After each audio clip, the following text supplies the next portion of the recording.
up. But first, I've never had to appear before a Senate Estimates Committee before, but I imagine it'd be quite nerve-wracking. I mean, as a public servant, you sit there under the glare of the lights, being interrogated by politicians about your role and whether you're serving the interests of the Australian people or simply marking time until your next diversity training session. Needless to say, you shouldn't wing it.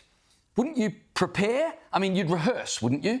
You'd make sure you could answer basic questions like your own name and possibly even stretch yourself to knowing what planet you live on, which is why it was somewhat astonishing to watch our Sex Discrimination Commissioner stroll in this week as though she'd mistaken Senate estimates for a brunch date, especially since at her last appearance in October, she was asked what she thought about biological males in female toilets and responded with this gem.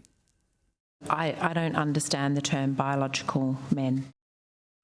That was October. So you'd think, with 8 full weeks' notice, Dr. Anna Cody would have realised she had one job: figure out what a man, what a woman is. Nothing radical, just the basics. I don't know what happened. Maybe a dog ate her homework, or maybe her dog identifies as her homework. I'm not sure. But here she was this week, being questioned by Senator Leah Blythe. At a previous Senate estimates hearing, you stated that you didn't understand the term biological man. You've now had some time to look at that. Do you now have a definition for biological man? What's your understanding of it? Senator, I'm not a medical expert. I'm a human rights advocate. You see, that's where we went wrong. Maybe we should have employed a medical expert as our Sex Discrimination Commissioner. Seriously, she can't tell a man from a woman because she's not a doctor? Look, I'm not a park ranger, but I can tell a bear from a backpacker. Senator Leah Blythe wondered aloud how a human rights advocate is able to advocate for women if she can't distinguish a woman from a man.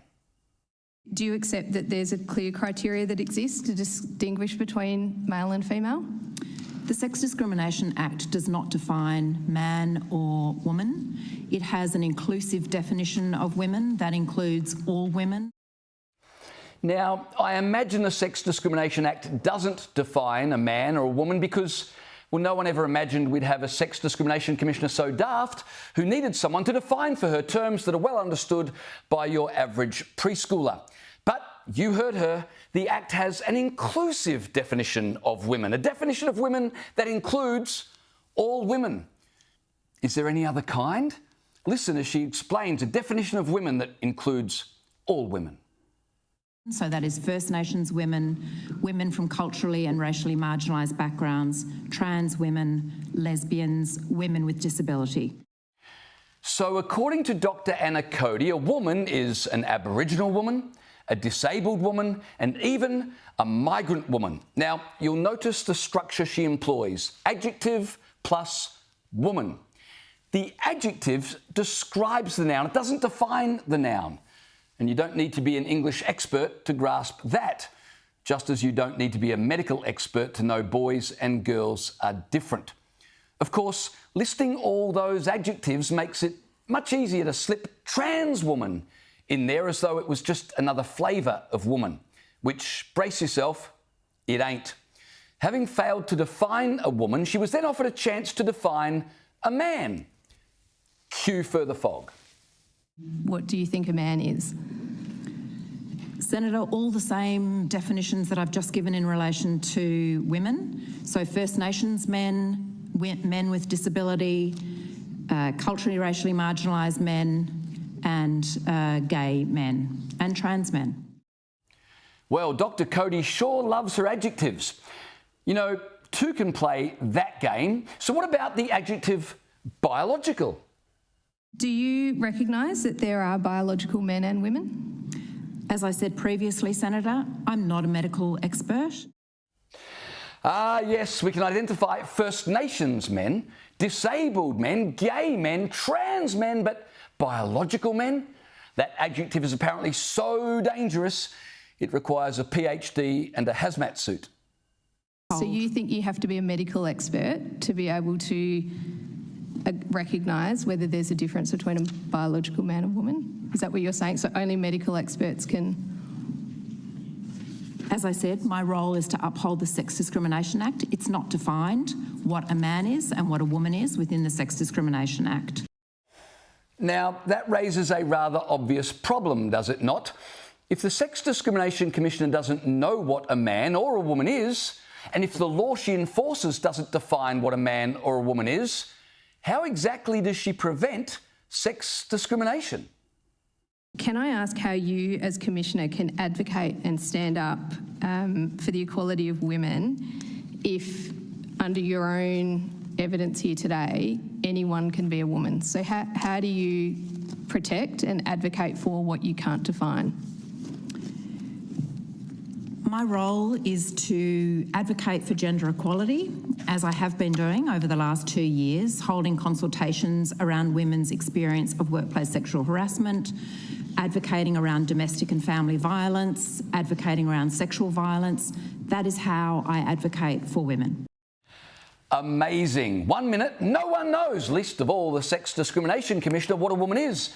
And the next minute, she's passionately advocating for women, whoever they might be.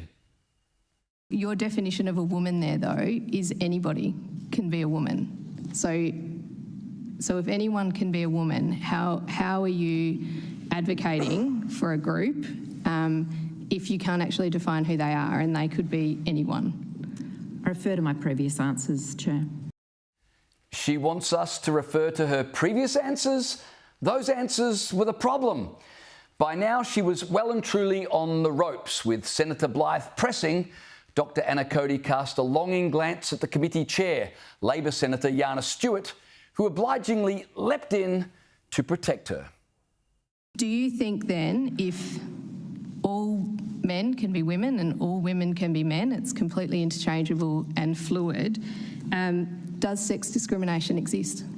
Sorry, Senator, I'm just going to suggest that I don't think I heard the Commissioner express her personal views on this, in relation to your questions. I think she's outlined some responsibilities under that are her responsibility. So I would just suggest that you not verbal the Commissioner in terms of what it is that she's said here. Well, that was a rescue worthy of the SAS. The Labor Senator accused Bligh of verballing the Commissioner, who frankly was doing a pretty good job of verballing herself. But Senator Bligh wasn't done. Men can be women and vice versa. Does sex discrimination exist? We know that sex discrimination is an ongoing and serious issue within our community, as evidenced by the high rates of domestic and family violence. We know that 1 woman dies every 8 days in Australia currently. Hang on a second. The Act doesn't define a woman. The Commissioner can't define a woman. So how exactly does she know it's women who are dying? The statistics that are collected by a range of agencies, including the Australian Bureau of Statistics. Each state and territory also has a body that collects statistics, and they are the organisations which would define the gender of the person that they're collecting statistics on. So the ABS knows what a woman is. State agencies can tell the difference, and there are trained professionals across the country who possess this secret, mystical knowledge. It's just never been shared with the one person whose job relies on it, the Sex Discrimination Commissioner.